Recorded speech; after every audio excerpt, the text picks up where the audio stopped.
Hey guys, True Grit Scott, Bulletproof Saws and BlueSaws.com. Got a few things that I'm playing with. First off, that's a new phone that I'm videoing on, and we'll see how it does. It looks to me like it's actually using my headphones to record, so maybe my voice will be okay on this one. I have no idea what to expect. So we're going to give it a try, see what the video looks like, see what the audio sounds like. I actually had three saws I was going to run real quick. I had a built 44 that I had to get into the wood for the first time. I'm still messing, obviously, with that 366 because it's my firewood saw. We've been knocking down trees with it and doing some firewood. And it runs like a dream, but that one's always ran pretty good until I put a different carb on it, and then it ran like crap.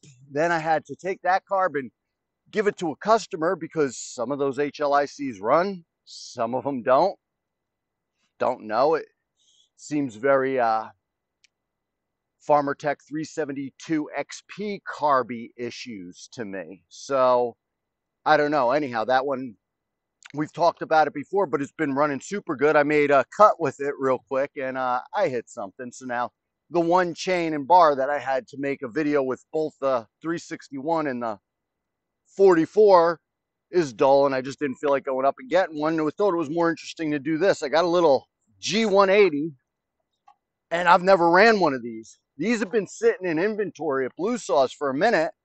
We got a couple of them to test out, and I think a buddy came, bought a couple of them, and never really looked at them again. They've been sitting in a box for months, not even on the site to be sold. And I actually thought they were parts kits. I didn't realize that they were pre-built saws, and I needed a part the other day. I go up to the box and I'm like, well, I got a couple pre-built saws I didn't realize I had. So I figured, let me take one out, put a bar on it. It actually runs the 3/8 LP chain. And for 3/8 LP, I really like the farmertec chain. It's full chisel, cuts pretty good. I'm going to tell you what, I've ran a bunch of different 3/8 LP chains, and most of them suck. They're horrible. They're semi-comp. Some are safety chains, all different things. farmertec actually has the 3/8 LP right on these. I don't have an opinion of this saw. I made about 4 cuts just to make sure it was going to run. I'd started it yesterday for 2 minutes. It runs. Didn't touch the carb, didn't touch anything on the saw whatsoever. With the 2 cuts that I made real quick, just to make sure it was going to cut, I could tell right off that it probably would do a lot better with a muff mod because that thing seems bound up. I had another customer here who saw this. I had it out, starting it up for the first time, and he says, hey, I got an OEM one. He says, the muff mod makes a big difference on those, so I'm going to try that out. And I don't know, I'm just going to make a quick video. I'm going to make a couple cuts with this little guy. They're 30 cc's. They're very inexpensive. You know, 5 more cc's and you have a 200T top handle, and I'm not sure on the weight if this is lighter or not. I don't know if it feels lighter to me, but it's hard for me to say. And we got about the same size bar as I probably run on a 200T, but we're 5 cc's shy. And well, the 200T special for 35 cc's, where I don't know if this is. So I'd more compare this to a John Cutter 2500. You know, they're 25 cc's, 30 cc's, and then you have 35 cc's.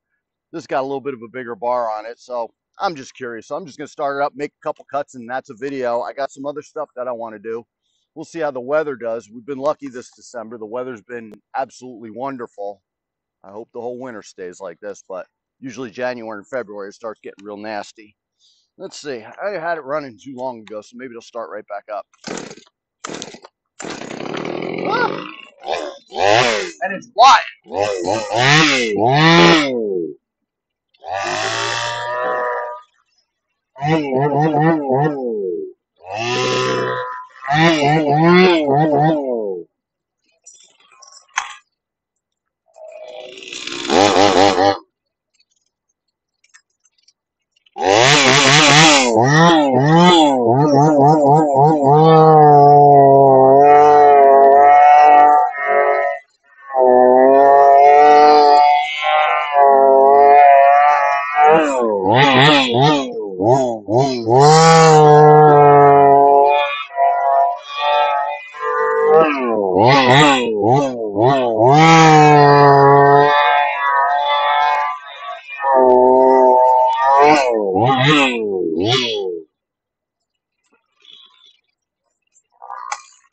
black birch. Maybe you can hear me because I got the headphones right here.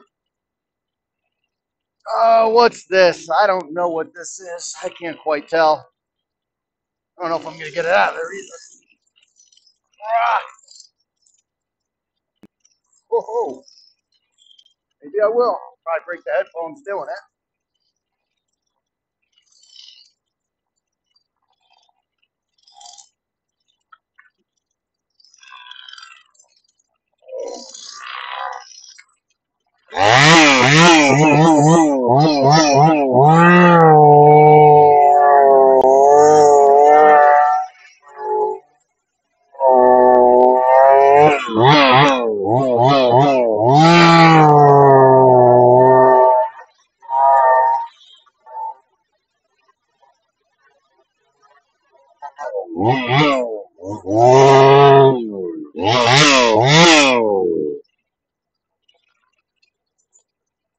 I can more than very far in this piece of maple.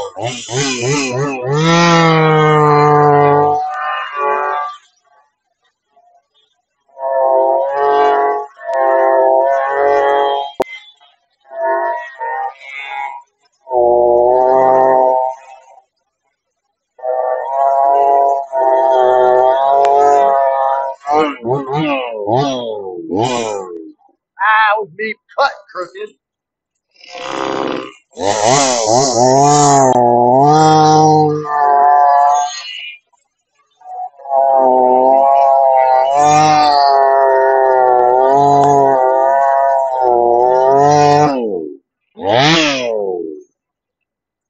I don't know, guys. It's kind of a neat little saw. I'm not overwhelmed with its power, but you know, it's kind of a nice little lightweight one-handable saw. So we'll see. Maybe I'll do a muff mod on it, get a look at it, see what else. I don't know if there's much else. I do know that the OEM Stihls come with, maybe not, they all don't. I'm not sure. I'm pretty sure they don't have the adjustable carb on them, or maybe you only get a low speed adjustment. And guys swap those out for the, maybe it's a 250 carb. I'm not even sure. I'm not totally hip to everything on these, but this actually has a high and a low. I did touch the high just a little bit when I started it, and I just went a quarter of a turn leaner because they usually send these to you fat as hell, and it didn't like that at all, so I turned it right back. So it's still on its factory settings. And again, it's not even broken in. You saw I just cut more there with it than the first two cuts I made, and then it just idled for, you know, a minute or two, and I revved it up and put it away. So I don't know. We'll see as I run it a little more. It's not horrible, but again, it's not a big dollar saw, so I don't expect too much. So just something different, a little G180. It's actually a nice looking little saw. It's all plastic. I mean, there's a lot of plastic on this thing, which I guess for a little homeowner nothing saw, that's what you get. But I don't know. So far, so good. It starts every time. Kind of. For the little bit that I've messed with it, it seems okay.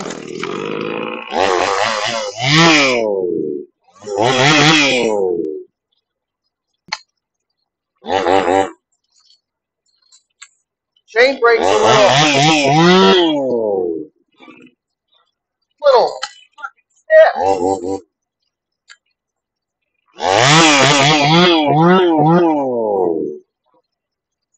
That chain brake sure doesn't have a hair trigger.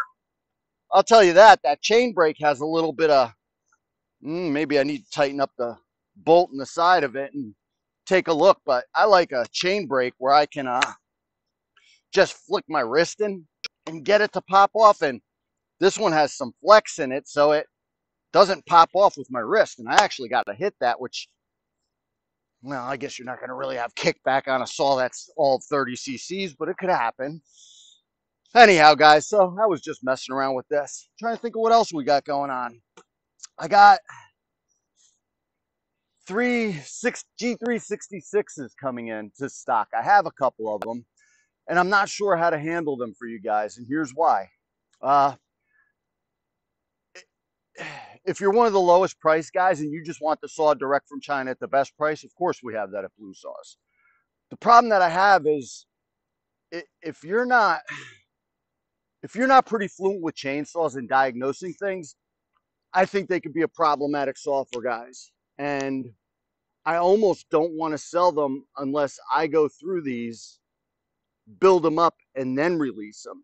And I think that's the best way to do it. I actually had one guy for a saw that I built, I ran the heck out of, and he had hit me a week ago. He was having a problem getting it to idle. So he started playing with the carb. Said, hey, let's get on the phone. I'll talk you through what you need. And I haven't heard back from that fellow, which is odd. So maybe he figured it out and disappeared on me. But that was the only bad feedback I've gotten on the ones that we've worked on. So I don't know. I almost want to put a disclaimer on it. Hey, guys, these saws, the 366s are tweaky. If you don't know what you're doing, it might not be the saw for you unless you're looking to learn, put some time in, and you don't get frustrated by it. Because I know that saw frustrated me enough to want to smash it till I started figuring out everything.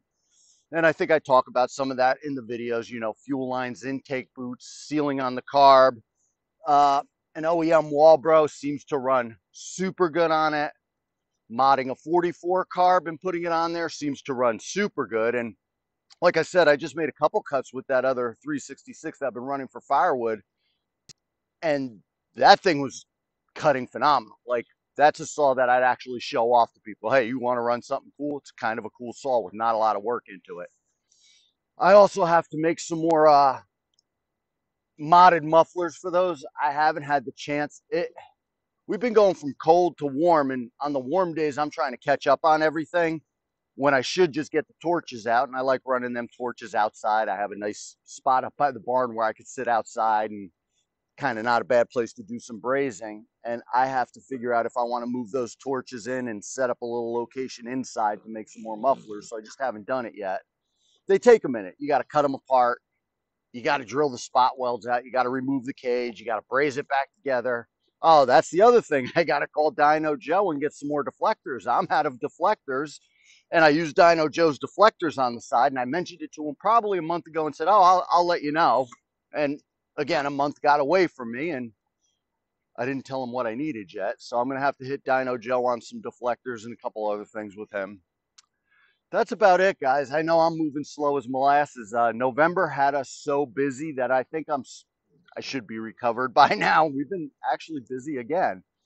But we were so unbearably busy in November that it went by like a blur, and I needed a couple days to catch up with like other work. Anyhow, guys, that's it. Showed you the G180. Of course, the dog has to get into the video because he can't leave me alone.